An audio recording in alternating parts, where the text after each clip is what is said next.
ആയ കാലത്ത് ഒരുപാട് അധ്വാനിച്ചിട്ടുണ്ട് കൃഷ്ണൻകുട്ടി. പ്രായം 96 എത്തി നിൽക്കുമ്പോഴും കൃഷ്ണൻകുട്ടി അധ്വാനം തുടർന്നു വരികയാണ്. തേമ്പാമുട്ടം റസൽപുരം പോകുന്ന റൂട്ടിൽ വർഷങ്ങളായി പെട്ടിക്കട നടത്തി വരികയാണ് ഈ മുത്തശ്ശൻ. ബുധനാഴ്ച രാവിലെ സിഗരറ്റ് വാങ്ങാനെന്ന പേരിൽ 2 അംഗ സംഘം ബൈക്കിൽ കടയ്ക്ക് മുൻപിലെത്തി. സിഗരറ്റ് വാങ്ങി. ശേഷം തീപ്പെട്ടി ചോദിച്ചു. തീപ്പെട്ടി എടുക്കാനായി മേശ തുറക്കുന്ന സമയം കഴുത്തിലെ മാല വലിച്ചു പൊട്ടിച്ചു. തീപ്പെട്ടി എടുക്കാൻ അങ്ങോട്ട് എഴുതി കുഞ്ഞ് തീപ്പെട്ടി. പിന്നെ ഞാനും കയറി പിടിച്ചു. പിടിച്ചപ്പോൾ മാല മുമ്പോഴേക്ക് പോകുമായിരുന്നു. ഞാൻ പിടിച്ചത് കൊണ്ട് വളരെ വന്നു. 5 വർഷം കൊണ്ട് കഷ്ടപ്പെട്ടുണ്ടായി.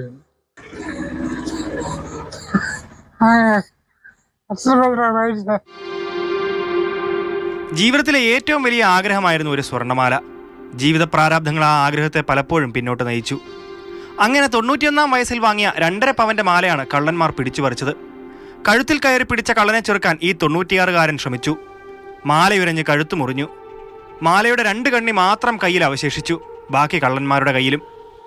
ഒരു വിളി കേട്ട് അങ്ങനെ കയറി നോക്കിയപ്പോഴാണ് അവരും ആളെല്ലാം പോയി.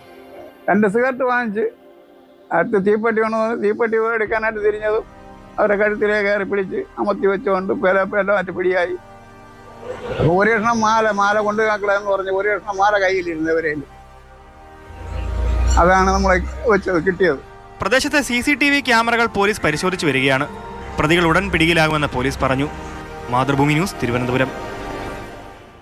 ഗോകുൽനാഥുണ്ട്. ഗോകുൽ, മുത്തശ്ശൻ കരയുന്നുണ്ട്. അപ്പോൾ എത്രത്തോളം ആഗ്രഹത്തോടെ അല്ലേ ജീവിതം ചെറുപ്പകാലത്തൊന്നൊക്കെ അത്രത്തോളം അധ്വാനിച്ച് തൻ്റെ ആഗ്രഹങ്ങളൊക്കെ മാറ്റിവെച്ച് അധ്വാനിച്ചതാകാം. അതുകൊണ്ടാണ് ഈ സമയത്ത് ഇത്രയും കാലങ്ങൾക്ക് ശേഷം അങ്ങനെ ഒരു ആഗ്രഹം സാധ്യമായത്. അതൊരു മനുഷ്യത്വമില്ലാതെ ചിലർ തട്ടിക്കൊണ്ടു പോകുന്നു. ഇപ്പോൾ നമ്മൾ ഈ കള്ളന്മാരിൽ നിന്ന് മനുഷ്യത്വം പ്രതീക്ഷിച്ചിട്ട് കാര്യമില്ല. അവർ തിരികെ കൊണ്ടുവരുമെന്ന് അറിയില്ല. പോലീസ് കണ്ടുപിടിക്കട്ടെ. എന്താണ് പോലീസ് ഇവരെ കൊടുക്കാനുള്ള എന്തെങ്കിലും വഴിയുണ്ടോ? ഇത് എനിക്കൊന്നും അറിയാവുന്നവരാരെങ്കിലുമൊക്കെ ആയിരിക്കും അല്ലേ? ഡിവിഷ പറഞ്ഞതുപോലെ തന്നെ ഈ സമ്പാദിച്ച് കൂട്ടിവെക്കാൻ എല്ലാവരെ കൊണ്ടും സാധിക്കണമെന്നില്ല. അതിന് ഒരുപാട് പരിമിതികളുണ്ട്. അപ്പം ഇത്തരത്തിൽ കൃഷ്ണൻകുട്ടി മുത്തച്ഛനും ഇത്തരത്തിൽ പ്രശ്നങ്ങളുണ്ട്. അദ്ദേഹം ഒരുപാട് ആയ കാലത്ത് ഒരു മാല ഇടണം, നന്നായിട്ട് അണിഞ്ഞൊരുങ്ങി നടക്കണമെന്നുള്ള ആഗ്രഹമൊക്കെ ഉള്ള ഒരു വ്യക്തിയായിരുന്നു. പക്ഷേ തൻ്റെ ജീവിതം അങ്ങനെ ആയിരുന്നില്ല. അദ്ദേഹത്തിൻ്റെ ഭാര്യയ്ക്കടക്കം അസുഖങ്ങളുണ്ട്. ഒപ്പം നമ്മളിപ്പം ദൃശ്യത്തിൽ കണ്ടത് മകനാണ്. മകന് വയ്യ. അപ്പോൾ വലിയ പ്രാരാബ്ധത്തിൽ കൂടെയാണ് കടന്നു പോയിക്കൊണ്ടിരുന്നത്. അപ്പോൾ അന്നേരം ആ ഒരു ആഗ്രഹം സാധിച്ചില്ല. ചെറിയൊരു പെട്ടിക്കടയാണ്, നമുക്കറിയാം, ഈ മാടക്കട എന്നൊക്കെ പറയും തിരുവനന്തപുരം ഭാഗത്ത്. അത് ഈ റസൽപുരം തേമ്പാമുട്ടം റോഡിൽ ഒരു പെട്ടിക്കട നടത്തി ജീവിച്ചുകൊണ്ടിരിക്കുകയാണ്. അവിടെ ചെറിയ സിഗരറ്റ് മുറുക്കാനടക്കമുള്ള കാര്യങ്ങൾ, പിന്നെ കുട്ടികൾക്ക് മിഠായി, അങ്ങനെയുള്ള കാര്യങ്ങളൊക്കെ മാത്രം. അപ്പോൾ അതിൽ നിന്ന് ലഭിക്കുന്ന തുച്ഛമായ വരുമാനമാണ്. അത് ശേഖരിച്ച് വെച്ചാണ് അദ്ദേഹം ഇത്തരത്തിലൊരു മാല തൻ്റെ 91-ാം വയസ്സിൽ വാങ്ങിയത്. അപ്പം അത് അണിഞ്ഞുകൊണ്ടാണ് അദ്ദേഹം നടന്നുകൊണ്ടിരുന്നത്. അപ്പം ഏതൊരു ആവശ്യഘട്ടത്തിൽ അത് പണയം വെക്കാനെങ്കിലും ഉപകാരപ്പെടും എന്നുള്ള രീതിയിൽ തന്നെ വാങ്ങിയതാണ്. അപ്പോൾ അതാണ് ഇത്തരത്തിൽ 2 പേര് വന്ന് സിഗരറ്റ് വാങ്ങാനെന്നുള്ള രീതിയിൽ കടയിലേക്ക് കയറി വന്നു.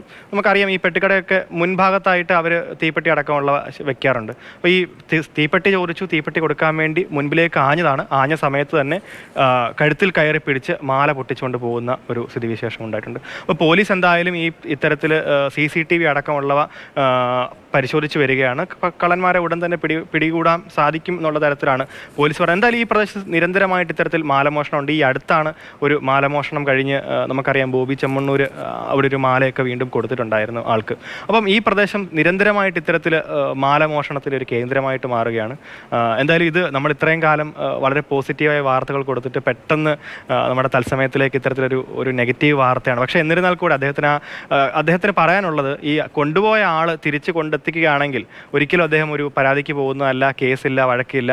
തൻ്റെ അധ്വാനത്തിൻ്റെ ആ ഒരു ഫലം ഒരിക്കലെങ്കിലും തനിക്ക് അനുഭവിക്കണം. കാരണം 3-4 വർഷം മാത്രമാണ് അത് കഴുത്തിലിട്ടിട്ടുള്ളത്. അതിനപ്പുറത്തേക്ക് ഭാര്യയ്ക്കടക്കം വയ്യാത്തവരാണ്. നാളെ ഒരിക്കലെങ്കിലും ആവശ്യത്തിന് പണയം വെക്കണമെങ്കിൽ എന്തെങ്കിലും ഒരു വസ്തു വേണം. എന്തായാലും 96 വയസ്സിൽ വിതുമ്പിക്കൊണ്ട് മുത്തശ്ശൻ പറയുന്നുണ്ട്. അത് തിരികെ കൊടുക്കാൻ അവർക്ക് മനസ്സുണ്ടാകുമെന്ന് നമുക്കറിയില്ല. ഉണ്ടെങ്കിൽ നല്ലത്, അല്ലെങ്കിൽ പോലീസ് നിയമപ്രകാരം തന്നെ പിടികൂടി ആ വസ്തു അദ്ദേഹത്തിന്, ആ മാല തിരികെ കൊടുക്കാൻ കഴിയട്ടെ. അതിനൊരു അവസരം ഒരുങ്ങട്ടെ എന്ന് പ്രതീക്ഷിക്കാം.